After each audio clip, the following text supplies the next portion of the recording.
Welcome back to the Constitutional Clarion, and a Happy New Year to all the clarionettes and to any new viewers to this channel. Last year, I started a series of videos about issues concerning an Australian republic, not because I think it particularly likely that this will occur in the near future, but simply because it raises interesting constitutional questions that a few viewers have asked me about. I didn't get very far with that series because more immediate constitutionally significant events intervened. But now that we're back in the quiet holiday period, I'll try to do a few more. This one is a little tangential to the Republic. It's a bit more focused on history. It's about how the framers of the Constitution in the 1890s contemplated the election of the state governor and the Governor-General, which is a fact that could prove relevant to a future Republic debate. Living within a constitutional monarchy, Australians tend to assume that a vice-regal representative, being a state governor or the Governor-General, must be appointed directly by the monarch.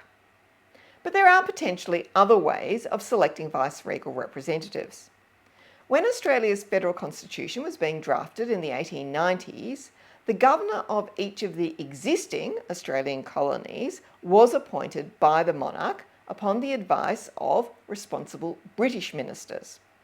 The other key precedent for Australia was Canada, where each province had a lieutenant governor who was appointed by the Governor-General upon the advice of the Canadian Prime Minister, but the Governor-General was in turn then appointed by the monarch on the advice of British ministers.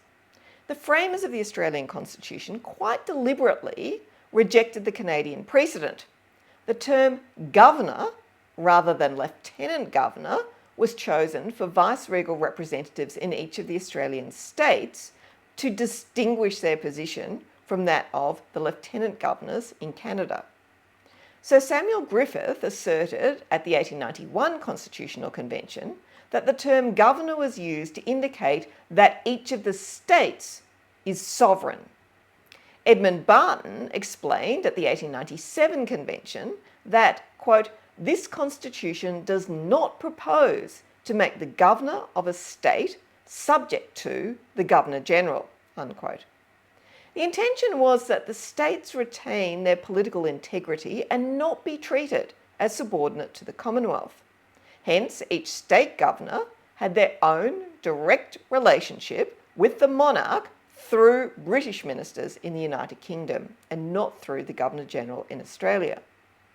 For those of you who are interested in reading the convention debates about the formation of the Australian Constitution, you might be able to find in your library one of the original bound versions of the debates. So they look a bit like that.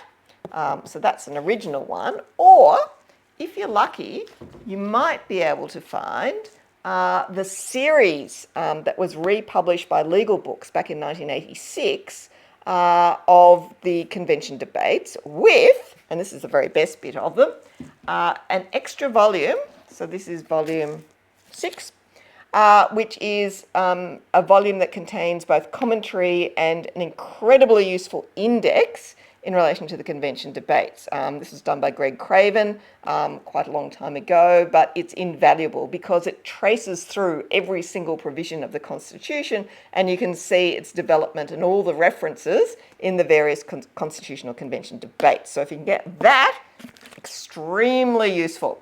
However, if you don't have any of those, you can look at the constitutional convention debates now online.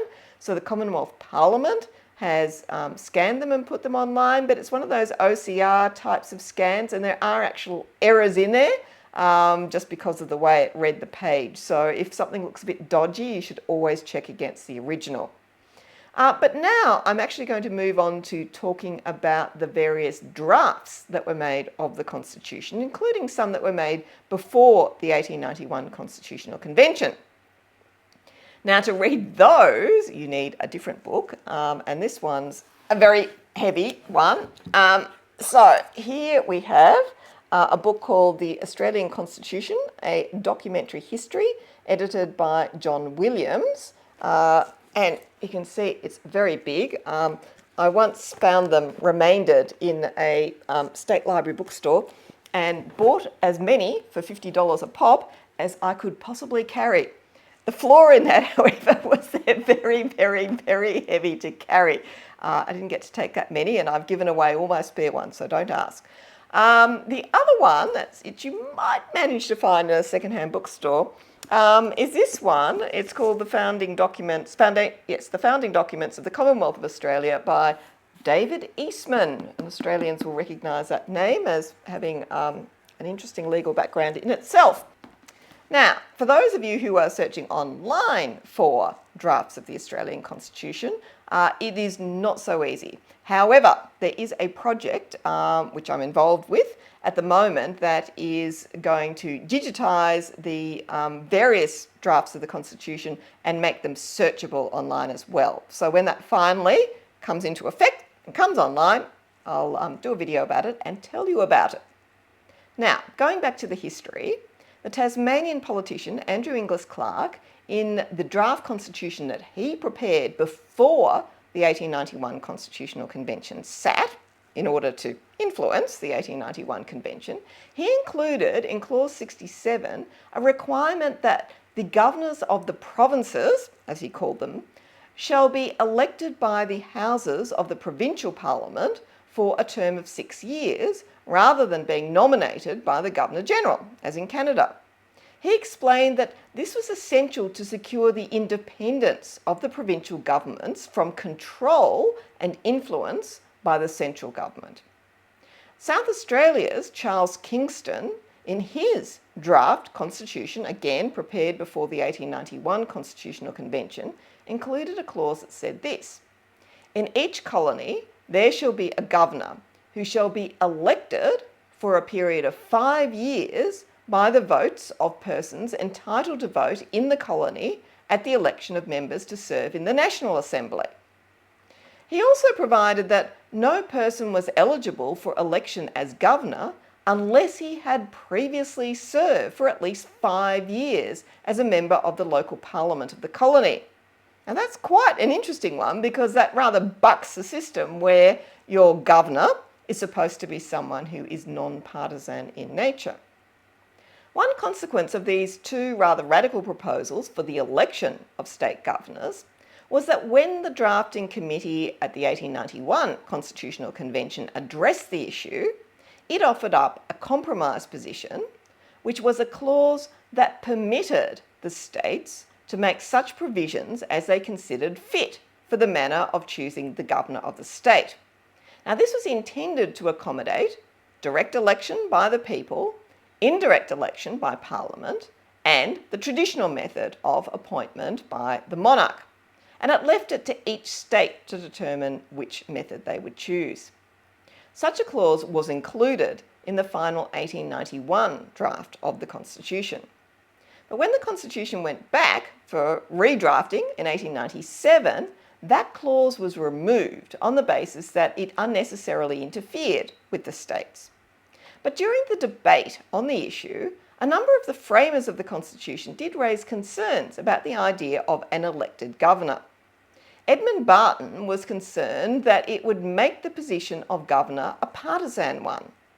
Charles Kingston, who had initially proposed a directly elected governor in 1891, now noted that it actually would be difficult to keep an elected governor in his proper place and induce him to take the advice of his constitutional advisors, meaning ministers, with that humility which is proper in the discharge of vice-regal duties.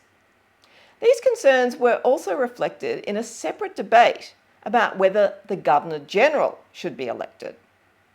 Now, it was an eccentric New Zealand delegate to the 1891 Convention, Sir George Grey, who moved at the Constitutional Convention on the 1st of April 1891 that the draft constitution be amended to allow the election of the Governor-General.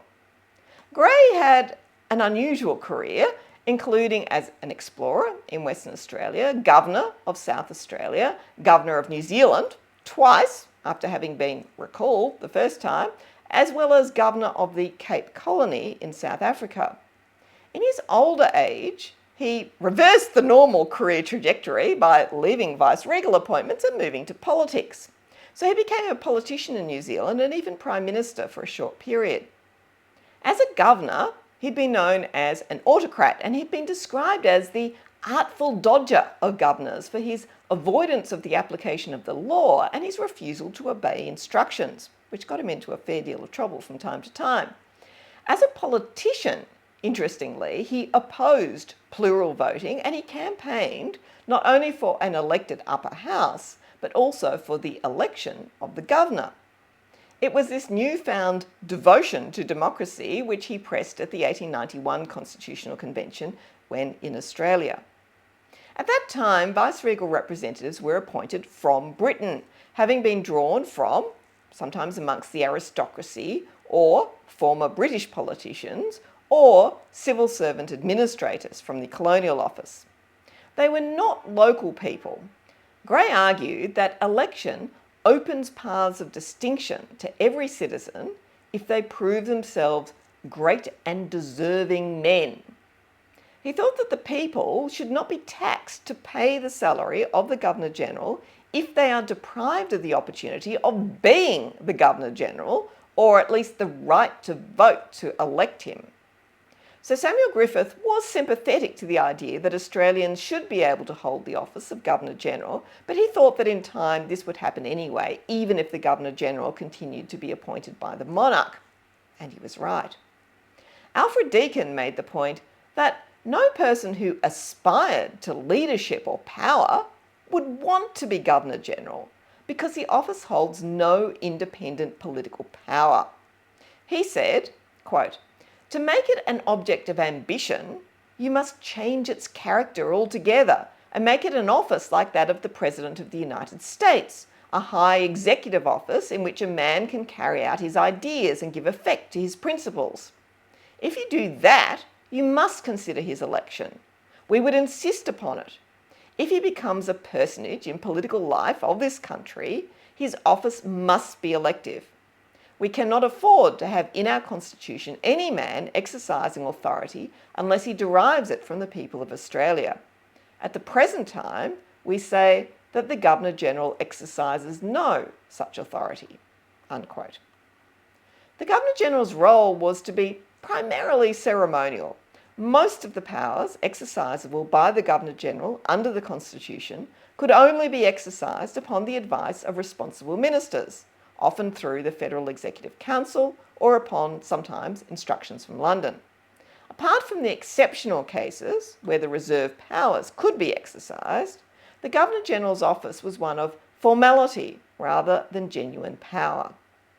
Sir John Downer agreed that the role of the Governor-General would have so little substantial authority that it could be regarded as a bauble, rather like on the Christmas tree over there.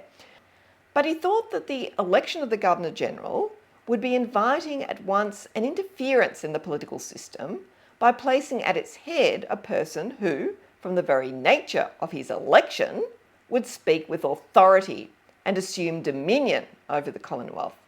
He saw this as something that we are certainly not prepared to concede. Downer agreed with Deakin that all authority should come from the people and all officers should be elected by the people. But he was not prepared to interfere with the cardinal principle of the Constitution that the nominal head of government should be only a nominal head and not become a real substantial legislative force in the community. Gray's motion was resoundingly defeated by 35 votes to 3. The Commonwealth Constitution provides for the Governor-General to be appointed by the Queen, or now the King. It makes no reference to how state governors, however, are to be chosen. What relevance does this have to a republic today? This history points to the fact that a Governor-General could be chosen in a different manner as long as the final appointment is still made by the monarch under the Constitution. For example, in Papua New Guinea, the Governor-General is indirectly elected by a simple majority of the national parliament. The monarch then appoints as Governor-General the person nominated by the parliament. In Australia, it would be possible to introduce a system enacted by an ordinary statute under which the Governor-General was initially selected as the nominee for that office, either indirectly by a vote of Parliament or directly by a vote of the people, and then the Prime Minister would be obliged to advise the monarch to appoint the nominee chosen by that process. This would not require a change to the Constitution. It would be a means of bedding down a new system for choosing the Governor-General, which, if it worked well and produced good outcomes over a period of time, could eventually lead to a republic referendum to give effect to the same tried and trusted method of choice, but simply cutting out the monarch's role. There would remain, of course, genuine concerns about an elected Governor-General having a mandate that would compete with that of the Prime Minister. There's a risk that this might cause the Governor-General to act upon individual discretion in exercising formal powers of the office and not regarding himself or herself as bound by the long-standing conventions that govern the exercise of vice-regal power.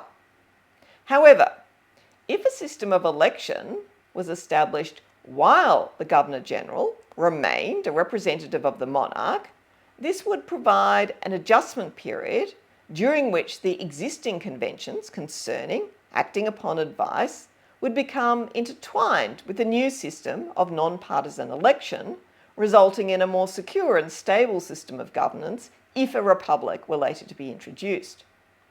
One of the arguments that's often made against constitutional reforms is that they are untried and untested and could lead to unintended consequences.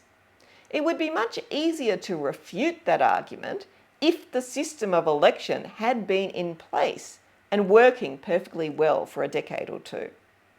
Of course, if you are going to do this, you would need to think quite carefully about the process for choosing the Governor-General so that appropriate non-partisan and worthy candidates were chosen without any unedifying campaigning for office. For example, the Governor-General could be chosen from amongst the state governors who are already performing a vice-regal role.